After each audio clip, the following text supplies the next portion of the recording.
And on success, dreams in the making. I grinded for it, seems like an eternity. Now I know what it takes to make it. EYG the label, EYG the brand. EYG the label, and EYG the brand. Just elevate your grind.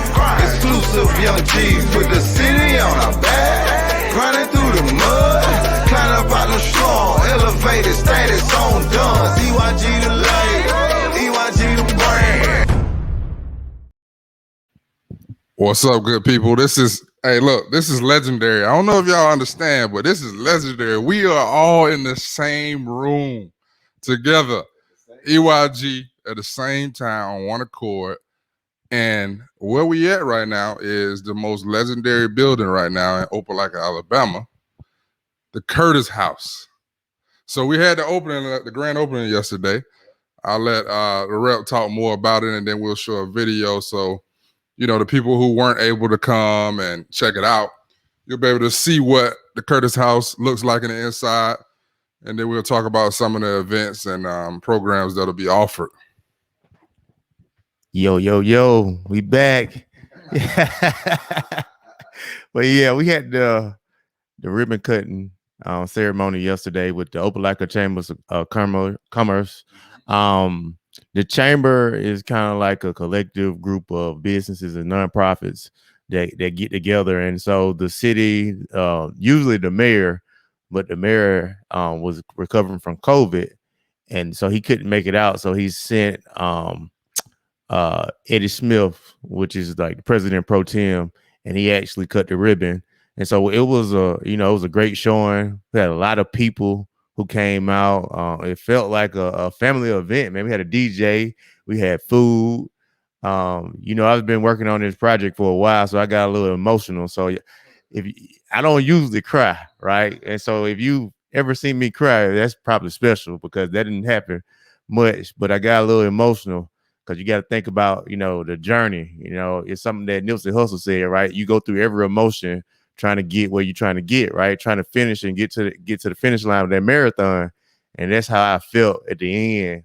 Like I crossed that finish line. And so once I was talking and, really seeing all the support from people, I just got a little emotional. So, but it was tears of joy, not necessarily madness. And so we have to, as men, embrace that sometimes. So that's, I guess I'm getting soft in my old age. You get mature. You get mature. You know what I'm saying? Like, I always tell people I cry a lot, but it's because I'm mature enough to know these emotions are valid and I'm tapping into it. So, you was tapping into an emotion that, some of those people needed to see. You know what I'm saying? They need to see that side of you to realize that you really appreciate their hard work. So it was dope. You was here. What you got to say about it? Pretty dope event, man. Just to see bro, starting off talking about it as an idea, you know what I'm saying? And seeing it coming to fruition. And, whether at first, not knowing how I was going to go, whether or not he's going to have the amount of support that he was going to need, in order to push through it, getting certain like grants passed, getting certain, stuff adjusted along the way, and just seeing him like lock and loaded on it. And it was just, it was a beautiful, sight. When missed it for the world, man. So regardless of what was going on, we was going to be here for him. As well as everybody else, the community came out, family came out, So just to see everything in its totality come together. And it's just really like the beginning stages. So just to see like how it's going to end, or it's going to be like it's like a beautiful thing just to see and kind of embrace it and how we going to, keep it pushing, man. But yeah, man, it definitely was a great event. If you missed it, I'm pretty sure you can go to his page, see multiple pictures. Oh, well, hey, well, without further ado.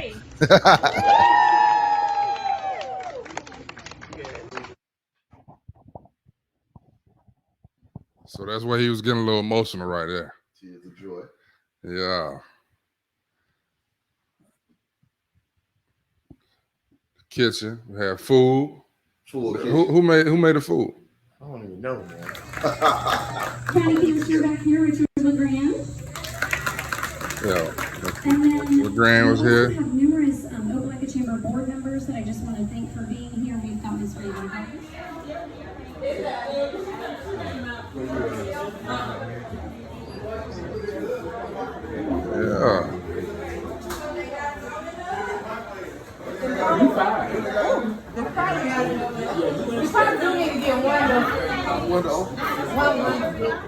Mm-hmm. Got the double sink.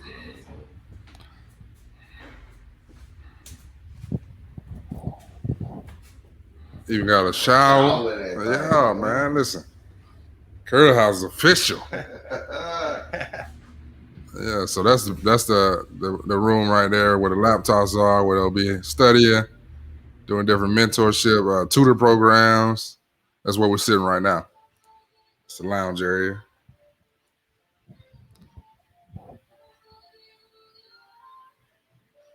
The kitchen is amazing. The kitchen boy look like a magazine. Yeah, with that 65-inch on the wall. Yeah, that's why I was getting drilled yesterday playing Opal like a Napoli. And that's us, EYG. Here yesterday. So yeah, man.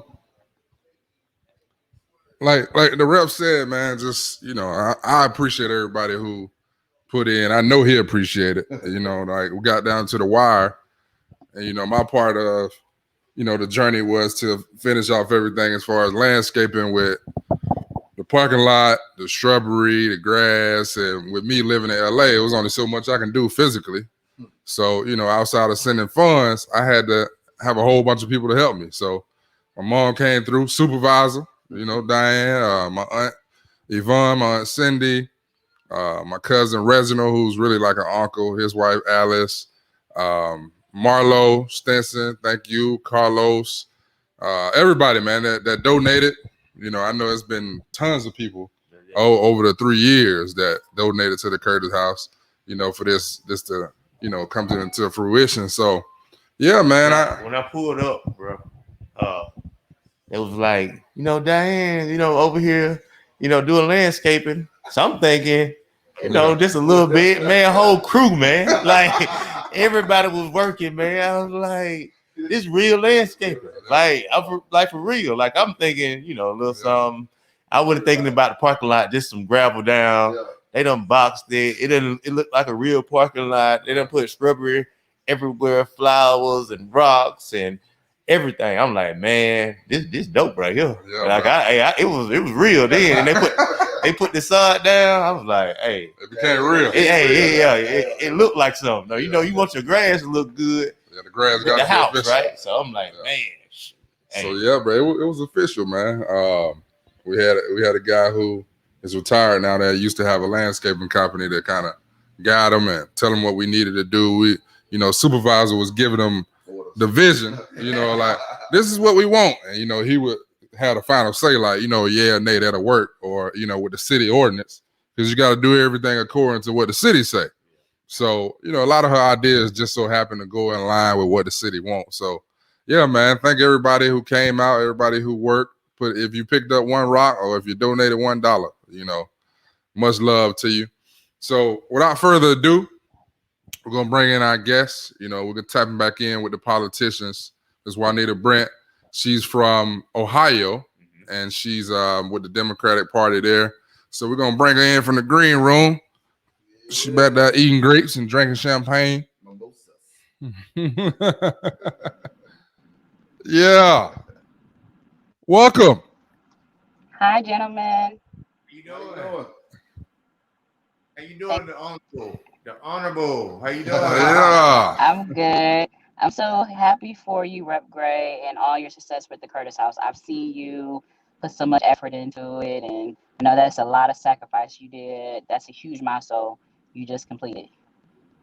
Thank you. I used to send. She was on my email list, so Yes. I used to just send her emails, telling her what's going on and things of that nature. So she get the email every time, like the mail that goes out to everyone. She kind of gets all those emails. So at least she's not here. She know everything that's going on.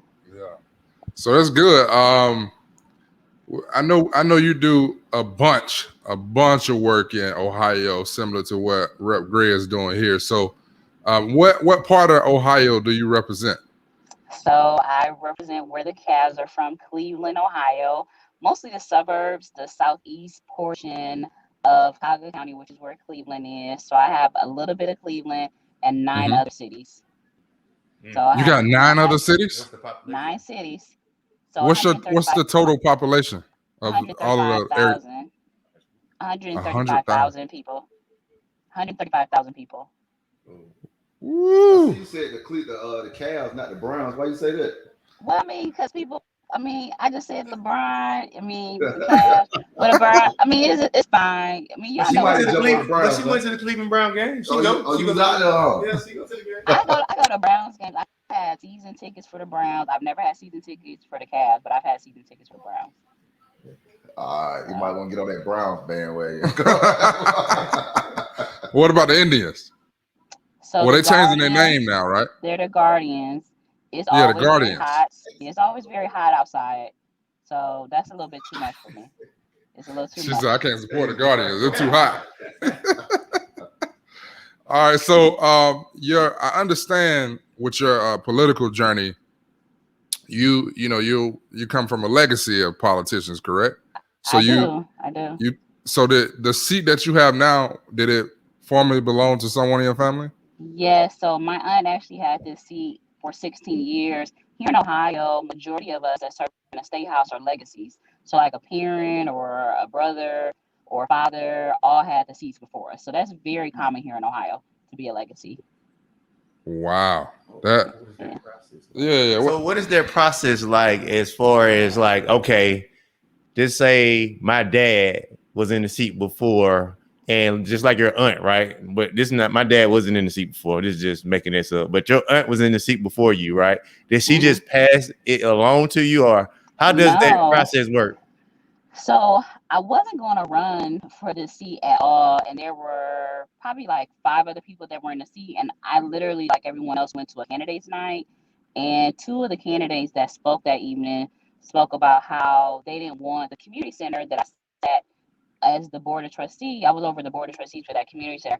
They didn't want to give us capital budget dollars, which is how we pay for kind of like infrastructure, brick and mortar projects across the state of Ohio. And when they told a group of people at the candidates night that they did not want to fund a community center, I was like, somebody needs to run against them. And the more I thought about it, instead of waiting for somebody to do right, I was like, I'm just gonna run. And I decided then, I was like, I'm gonna run. No one asked me. People actually asked me not to run because I am a legacy. And they said we wanted to give other people a chance to run in the seat. And I was like, these candidates are trash. I was like, I'm running. Like, who wants to take away money from a community center and justify it? That's crazy. So I ran. So, I mean, that became my why. It was never because of my aunt. She never asked me. It was never a conversation. I never had a desire. I just really wanted to serve people. So that's why I was sitting over the board of trustees at a community center. So I was sitting on a board for 2 community centers, one for the CDC and one for a social service center. So I was board president for 2 places at the time. Wow. So that made it. Do you think that made it more challenging for you when you ran, or do you think that helped with you being? I think it helped and it hurt. There's always people who have that sense of doubt. But the thing with my aunt and I, we do not have the same last name. My aunt actually raised me since I was 4 years old. So I've always been around politics. Long short story, my mom gave me up, and my aunt was the one who took me in when I was 4. Yeah, that's powerful, man. So you have a lot that you can tap into with the youth who, come from challenging backgrounds with that story in itself. Mm-hmm. You know what I'm saying? So not only are you Black, but you're a Black woman in politics. So did you learn how to navigate in that space from your aunt? Yes, my aunt is a very strong-willed woman who did not take any mess. She did not mind blessing you with some hands.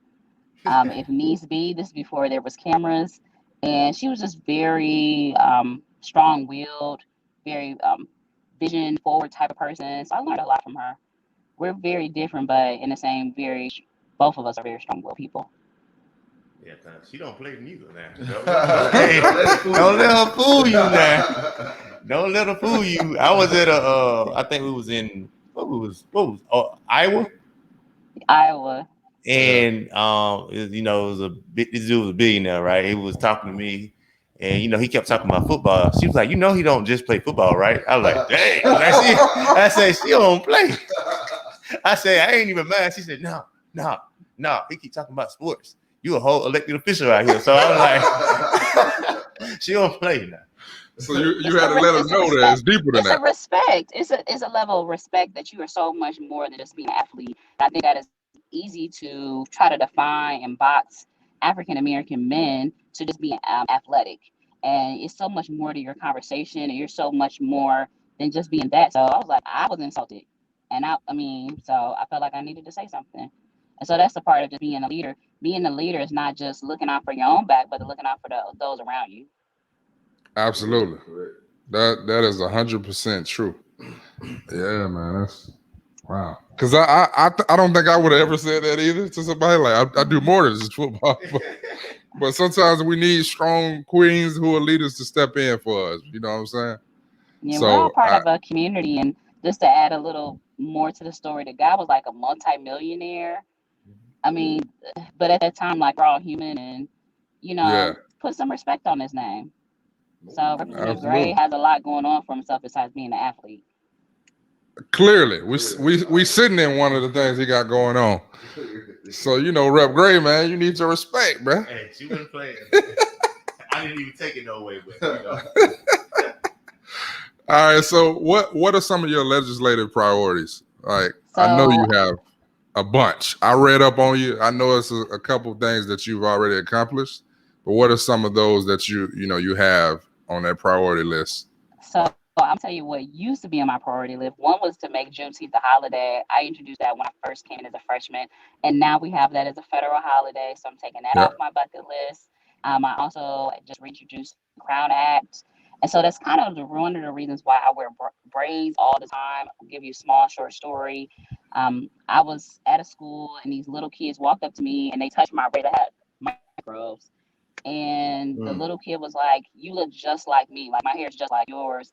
And something like that just really stayed with me. I was never a person who used to wear braids, but honestly, Yeah. after that moment, I've been wearing braids ever since, because representation is so vital. And I'm very fortunate that I'm in a place where I can wear braids and I can do whatever I want with my hair.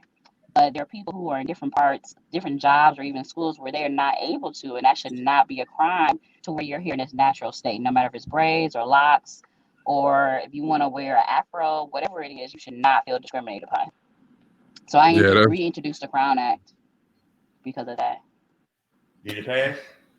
No, I've only received one hearing, and people just don't find value. I've received crazy comments saying that racism doesn't exist, discrimination does not exist, and we know that to so not be the truth. It was a young man who was a wrestler here within our state who actually had his locks cut off. yeah, they cut his last hair. year. They cut his hair. We had another young lady at another high school who was not able to participate in the sport because her afro wouldn't fit underneath the swim cap. And I was like, why is this a issue? So it's just been case after case where we are finding out about discriminatory actions, particularly towards African American students in high schools. Yeah, man. I just seen something about maybe 2 weeks ago about 2 students in Texas who parents are suing like the school system because they wouldn't allow them to come to the private school if their locks were below like their ears or something crazy. Mm-hmm. So they made them cut their hair. I just say we don't have to, if you have a natural state of hair, like I have 4C hair, my folks are foreign, my hair is very coarse, and I shouldn't have to straighten my hair if I don't want to. So Exactly. this is 2021. This should be the last thing that students are having to experience or people have to experience in the workplace. So I reintroduced the Crown Act. I also reintroduced the John Lewis Voter Registration Day. That's one of the sore spots for a lot of communities, particularly African American communities, where we are not registering people to the same extent that our white communities are registering people to vote. So I reintroduced that again. And so yesterday was the Voters' Right Act, the 56th anniversary of it. And so to help with that, we reintroduced the John Lewis Voter Registration Day. So working on that, I could just go on the kinship care Bill of Rights. I'm a product of kinship care, And so for those who do not know what kinship care is when you have a family member taking you in instead of being placed particularly in foster care. Like I told you before about my aunt taking me in when I was 4. So instead of being put in foster care with a random stranger, I was put with my aunt who took me in. So that's kinship care. So I did a kinship care bill of rights.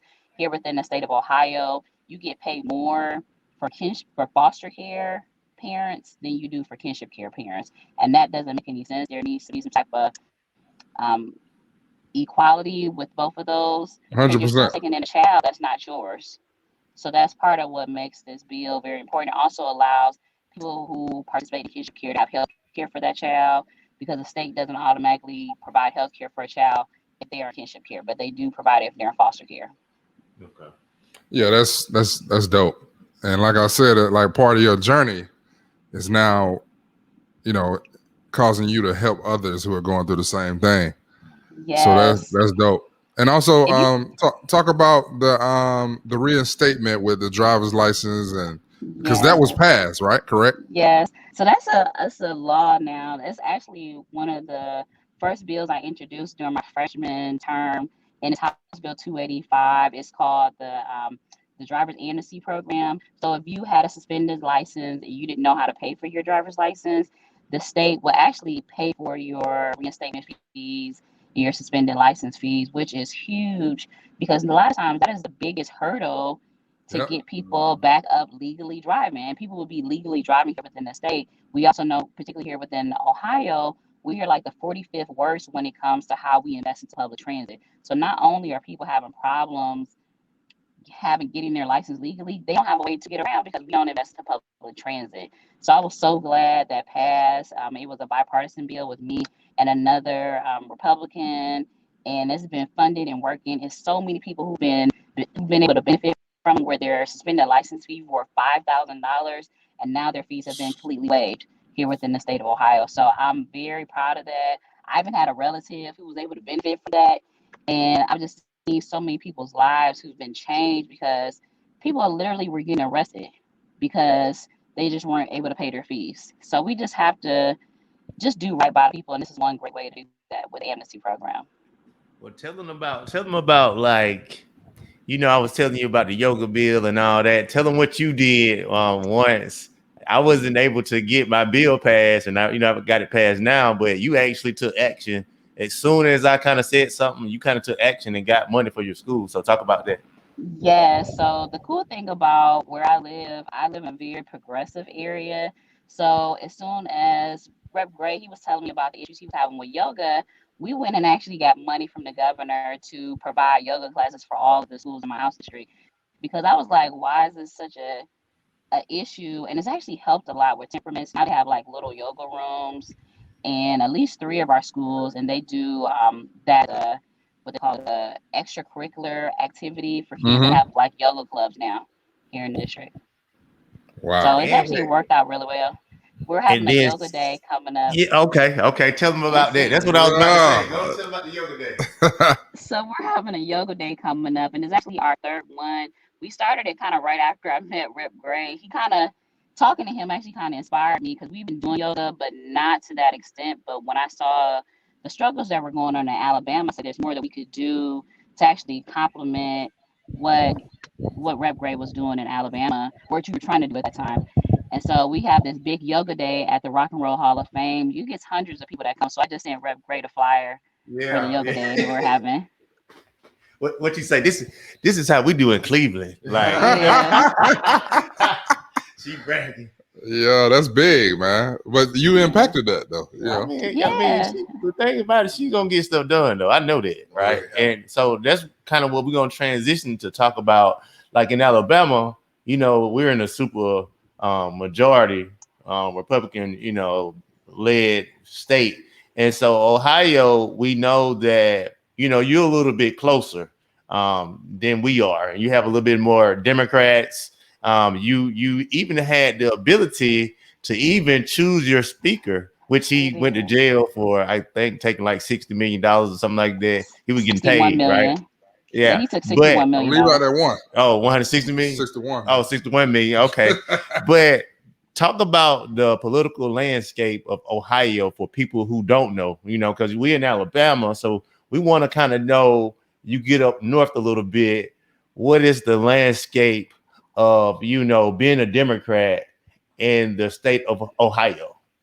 So in the state of Ohio, like I said, we have a lot of legacies, so that's very normal. We have a lot of Black legacies. So there are Black first, like we have the first African American mayor of a major metropolitan, that was Carl Stokes. And we have Lusos, who was our first congressman. So we have a lot of Black legacy within the entire state, which I know is not so much prevalent in other states. So Black people are running a lot of our urban centers, which affects on how our state moves as a whole right now. So you see a lot of Black women running the state in so many ways that I'm just proud to be part of this greater sisterhood of things. And Rep. Gray's been able to experience me and all my, they call us the Diva Caucus, but all of us Black women who are in control, no matter if it's from the courthouse to the prosecutor's office to the state house. It's just a lot of Black women doing great things here within the state.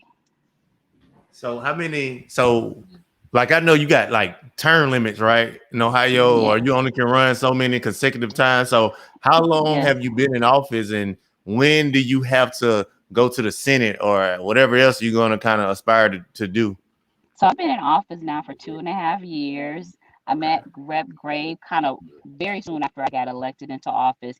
So with our term limits, they were decided upon by our voters that people can only be in one chamber for 8 consecutive years, and then you can go on over to another chamber, and then you can flip-flop between those 2 chambers. So I have a total of 5.5 more years left. No, yeah, 5.5 more years left, or I can go to the Senate next year. So I'm just making some big decisions if I want to run for the Senate or if I want to stay in the Ohio House this coming term. So I'm back on the ballot next year. Okay, that's pretty dope. Do you have any kind of like aspirations beyond, your current position right now? I'm thinking about some things of running for state Senate because that's going to be open seat. I'm also thinking about some other things within my own party itself, some party positions. So I'm just weighing out my options. I feel like, I got options out here. I got options. I got options. All right. Hey, don't misinform them. Now, you also can run for Congress if you wanted to, because that's also a seat that's kind of catered for you to be able to run for, even though you're not running now, but you do have the opportunity to do that. So don't be making it seem like you just get that little state stuff. You could be national. It's an open congressional seat too. Yes. So I didn't say what all I was doing. I just said I had options. Now, Rep. Gray, this is not about to be my journal where I'm about to divulge to all of your listeners all my information, and then Alabama knows about what I'm doing before Ohio does. No, that's okay. I'm just, it's just, you want people to wonder, like, yeah, because with me, I'm like, man, I might run for Congress one day if we can get some more seats and people start voting. So with you, it's like a possibility, right? But me, it's like a dream right now. And I'm not going to tell you what the conversation I had with Rep. Gray, but I did tell him some of the parameters that I would want if I was to go for a position like that. Okay. And where do you see the future? Like, where do you see like the future of politics going? Well, I see people having to get organized and people being very engaged. I think there's going to be blurred lines where eventually it won't be so partisan. Right now, we are at our peak point of things always have to be so partisan of Democratic and Republican. And even within the state of Ohio, there's more independents than there are people who identify with a particular party. And so we're going to have to figure out as both parties, how do we engage people who don't want to be bothered with the party, but they still want to be involved with electing their elected officials. So eventually the strength of these parties won't be as strong as they used to be because people are getting tired. People just want things to be effective within their community. They want to be safe. They want to see good schools.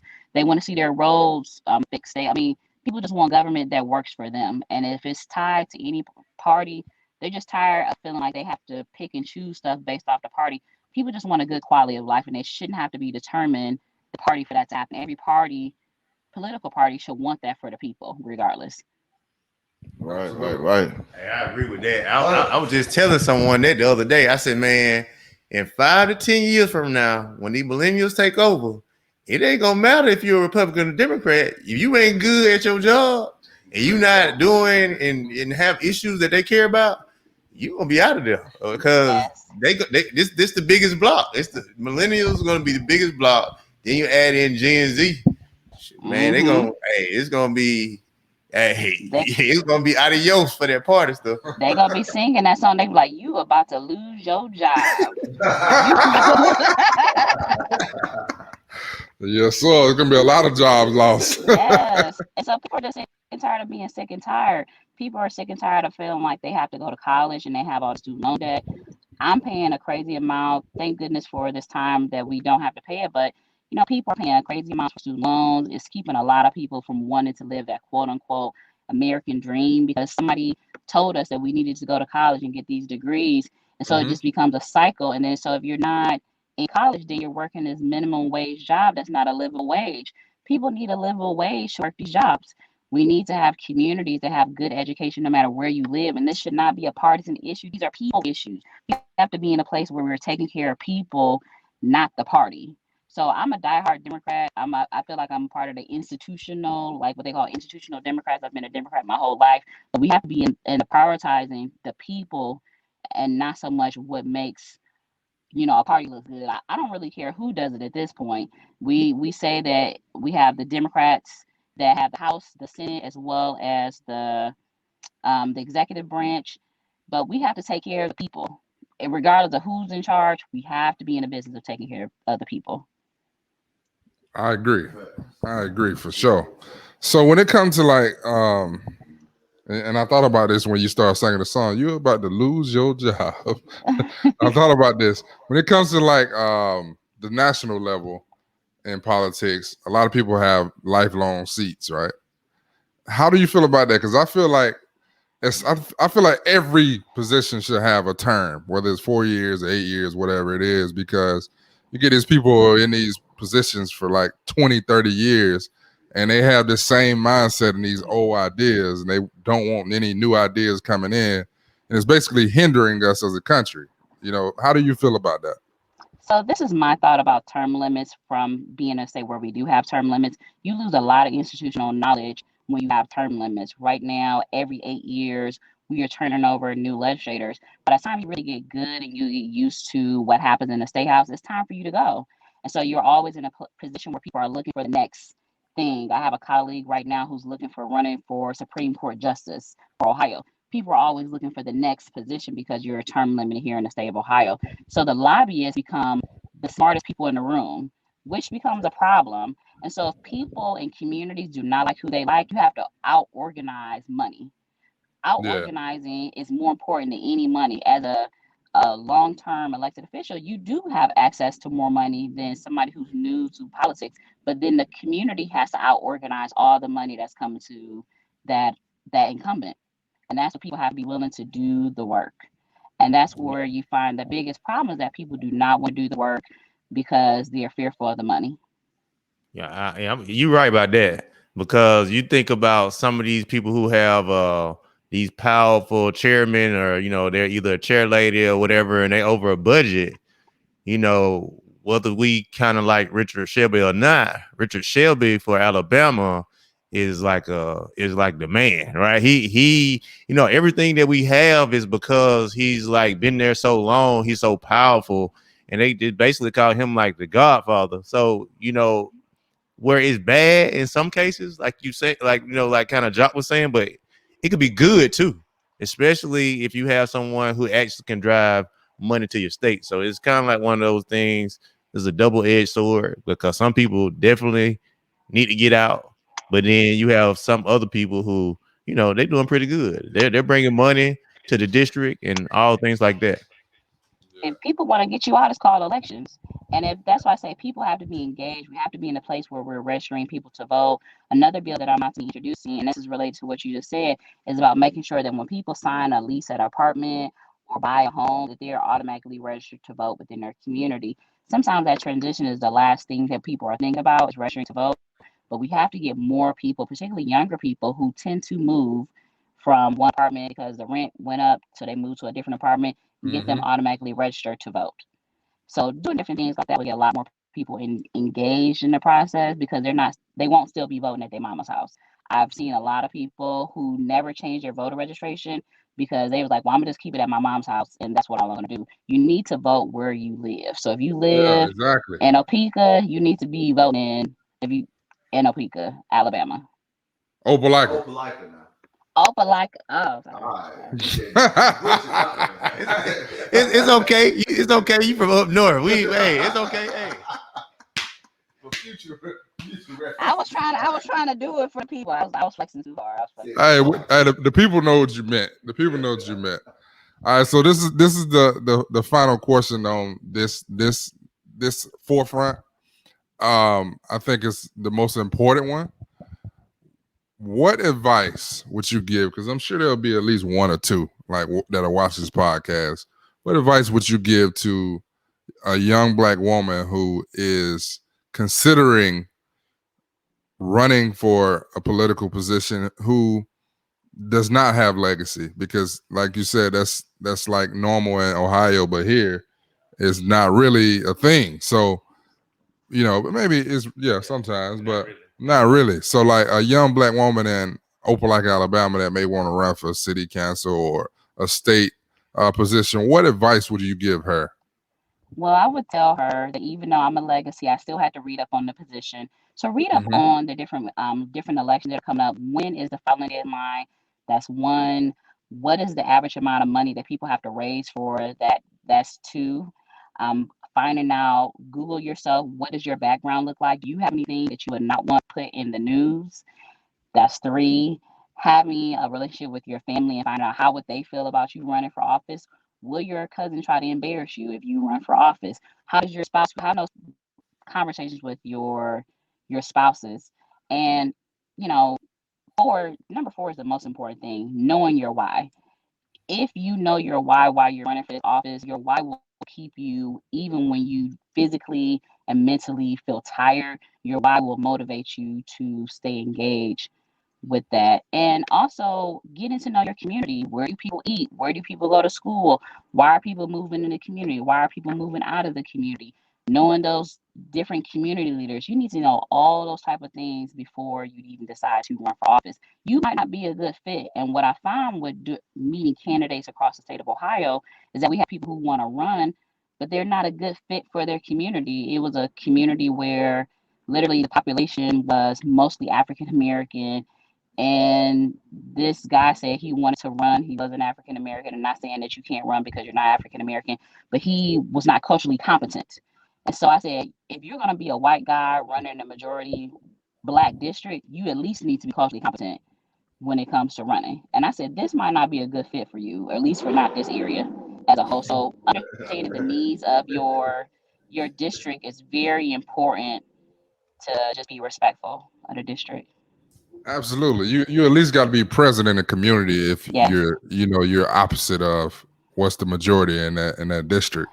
And that's kind of like even though I was a legacy, I still was involved. Like I told you, I sat on the board. I was board president for 2 community centers at the same time. So it wasn't like I was just sitting on the sidelines and I just jumped into running for public office. I was involved in the community for multiple years. I was at least the board of trustees president for 7 years at one community center. I was a trustee president for 1 year for another community center. So I've been involved for a long time. So I definitely wasn't relying upon my aunt's name. That might have helped with a couple votes, but you still have to know the information about the state budget, about passing laws, the capital budget. And I knew the importance of those dollars to those community centers, which help provide our seniors with their lunches, that help provide the lactation classes for their mom, that help provide summer day camp. I could connect the state to what I've been doing this whole time and how I've been advocating to the state to bring money to the district. So you got to know it. You have to be able to read it and understand the process of what you're going into, no matter if it's school board, no matter if it's trustee, whatever it is, you need to know the process. So read and then reread. Man, you sawing that thing up, boy. Man, you sawing that thing up real good. If I was running for office, I would be prepared from just those 6 steps you just told us. So, I appreciate it. And now that you said that, I realized that when you were running, all those boxes were checked. You know what I'm saying? Like, you know, you were already in the community. Everybody knew you just because of who you were. And then just the stuff you were doing, like, you know, we was doing the give back, the drives for Christmas and all this. So the face card was good. You know what I'm saying? So it was one of those things where the people almost pushed you to do it. Like, we need you to go represent us. You know what I'm saying? So, yeah, I appreciate you giving us that advice. So now we've reached the part of the podcast where, hold on, let me put it up here for the people. You know what I'm saying? Put it up here. I'm gonna go ahead to my banners. There we go. Step up to the podium. Oh, goodness. Yeah. Step up to the podium. We're gonna put you up there solo dolo. Okay. You know what I'm saying? So we're gonna ask you a series of questions. Nothing too hard, but you know, some about politics, maybe not. You don't know what we're gonna ask here. But you got a couple seconds and just give us the best answer you can give us. Okay. You ready? I'm ready. All right. So your favorite thing about Ohio, other than LeBron James? Me? No, the favorite thing about most favorite thing about Ohio is Lake Erie. It gives us so many resources to bring in and resources from all over the country. And I just feel like it's the best thing. If you are not near ocean, you have Lake Erie. So we have great beaches because of Lake Erie. Okay. Beaches, man, y'all got snow on the ground. We know. All right. Number 2. If you were given the opportunity to change one law, what would it be at this time? If I had a chance to change one law, it would allow people to have paid family leave for particularly for paternity and paternal and maternal leave for at least 6 months, because people do need that time of adjustment, particularly when they adopt children or particularly when they have a baby. And I definitely can relate to that, just based off the fact of, like, you know, when you're working with people and you see, you know, they basically use all of their time up for the year just by it's like they say they feel penalized by having a kid and having a job, and it's like they take all their time and try to give you abundant time, but they don't really pay you for that. They're just excusing you from missing work. So that definitely is something that needs to be looked at. Number 3, your favorite music group of all time. Favorite music group? Okay, full disclosure, I didn't grow up with the radio or TV growing up. Let's see. I would say as an adult, I love Mary J. Blige. So your favorite, she's not a group, okay? Well, she It's can not be a your group. favorite artist. Okay, let's think of a group. If I had to go, I'm gonna tell you what I've been listening to. Commodores. No. I'm gonna tell you what I've been listening to, who I've been listening to all the time, and I'm about to expose myself when I say this. Don't judge me. I've been listening to the City Girls. Yes. It's a hot girl summer. Hey, look, you stand plugged. You got your ear to the streets. If you listen to the City Girls, then you got the whole city of Cleveland sold up. All right. Number 4, if you get a 1-week vacation, all expenses paid for, where would you go? I would go home to Nigeria and go see my grandma. I would, yeah. Okay. Shout out Nigeria. Number 5, what advice would you give Representative Gray about his future endeavors in politics? I think Representative Gray can do whatever he wants to do because he loves the people and he's willing to make that sacrifice. So I don't feel like he's limited. He's only limited to what he feels like he can do in his mind. Good answer. Yeah, she started smiling as soon as I said the name. Yeah, she just keeping it a little brief. Keep it full disclosure. Okay. All right, number 6, and one of the most, Jock said his favorite of all. If you could have breakfast, lunch, and dinner with only 3 people that can be living or past, who would they be, and why would you want to have that particular outing with them? Okay. I will have I would have breakfast with Tupac because I feel like he probably wouldn't eat breakfast. He probably would have a mimosa, and I would be the one eating breakfast. But I feel like the rhymes that he has put it, the things he's put in his raps are so relevant to what we have going on. I will also sit down with Marvin Gaye because like his songs, "What's Going On," are just, I mean, just so Tupac and Marvin Gaye are just so relevant to what's going on within our time. Yeah, they're The timeless. Everything they said was They're very timeless. timeless. Yeah. The third person would be, and this person is alive, would be Barack Obama. And I would just ask him, how did you navigate from being this guy from Hawaii to convincing your wife who was making six figures to basically, give up her job for you to become president? How do you get that many people around you to have that much buy-in to your vision?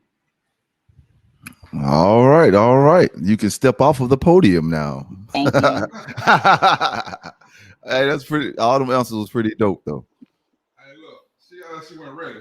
Yeah, I think you've been watching the podcast. Huh? No, I haven't. I've never watched it. No. Well, I hope you tune in to all episodes 1 through 10 before yours as well. Okay. Okay. But she said that she wanted to be on it though, so she knew about it. Okay. I'm here to support anything Rep Gray does. So eventually, some years from now, whenever this pandemic, I'll come down to Alabama. I'm gonna bring all the Ohio ladies. We're gonna all come down to Alabama. We're gonna try to get Rep Gray to come. We're trying to get Rep Gray to come to I gotta go to Ohio. Ohio too to help her campaign at some point. Yeah. So yeah. We were trying to recruit Rep Gray. We were trying to recruit him. Yeah, they were trying to They're trying to get y'all trying to get in the mood of Cleveland. Yeah. We got a spot for him and everything. I lived in Cleveland for like 26 days. So I was playing arena. You was visiting. You were visiting. I was playing arena football. It was my address. Oh goodness. Well, we were trying to recruit him. We got it all set up. He turned us down. So we still working on Rep Gray. We're gonna get him to come to. I think that's a battle you'll lose. I think that's a battle you're gonna lose right there. But because we gonna bring the mama. We gonna bring his brother. We gonna have something for everybody. So everybody gonna have something. We gonna bring another Curtis House Part 2. We're gonna have it. We gonna have a yoga set up. We setting it all up. We got a whole yoga day. He gonna fit right in. Yeah, you setting it up. September 3rd, they got a yoga event. Yeah, Curtis House definitely going global. It's gonna be a Curtis House Cleveland, the Curtis House the land for you. Raleigh, the Curtis House. Where else we going? Chicago, the Curtis House Greenville, South Carolina, the Curtis House LA, Curtis House Atlanta. Yeah, man, we're going global.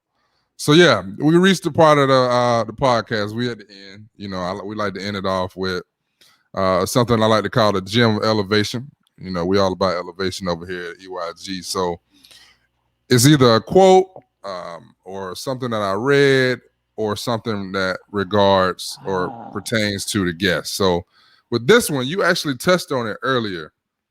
It's about leadership. And I felt that it would be perfect for this podcast because you're definitely a leader. So the quote is, leadership is about making others better as a result of your presence and making sure that the impact lasts in your absence. And Sheryl Sandberg, who is the COO of Facebook, said that. And you pretty much said that earlier when you were talking about the impact of being a leader. So I felt like that was right on cue with the gym of elevation that I had chose. So I appreciate that. Can we hear? I don't think we can hear you.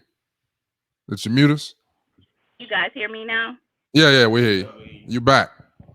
Okay, perfect. You back. Did you hear the gym elevation? Okay, perfect. Yes, I did. Okay. Do you think that explains you? You think that describes you? Yeah, it does. I think you always want to be in a place where leaders just don't elevate themselves, but they also elevate others. So, yeah. 100%. 100%. Anything else you want to say? No, I mean, I just want to, gonna give you your flowers right now. All right, we're gonna go and give you your flowers. Whatever you do, we know you're gonna be great in whatever you do, because you got the tenacity, and you know, you got the will. You have all the tools that it takes. You know, if you follow her Facebook or any of her social media, she's gonna say, "This is what it is to be a rep for the day." Like, she's gonna always be engaged, and so, you know, she's just one of those people that, you know, she's gonna do her job. So, you know, we're just gonna give her flowers right now, because when she make it, man, she's gonna take us somewhere. You know, like, come pick us up in your jet or some of that nature. I thank you. Pull up to the Curtis house in the helicopter. We jumping in. But I don't ever own a jet because I probably would. Yeah, I probably would give all my money away if I had a jet or something like that. But I thank you guys so much. Iron sharpens iron, so that's how I can connect and keep in contact with good people. So thank you to Rep Gray, and hope to continue this relationship with everyone as part of EYG. Absolutely. Productions. Proverbs So please stay in 27:17. contact with me. I got you. You locked in now. So we appreciate you. Everybody, thank y'all for tuning in. We'll catch y'all on the next episode. Rep Great.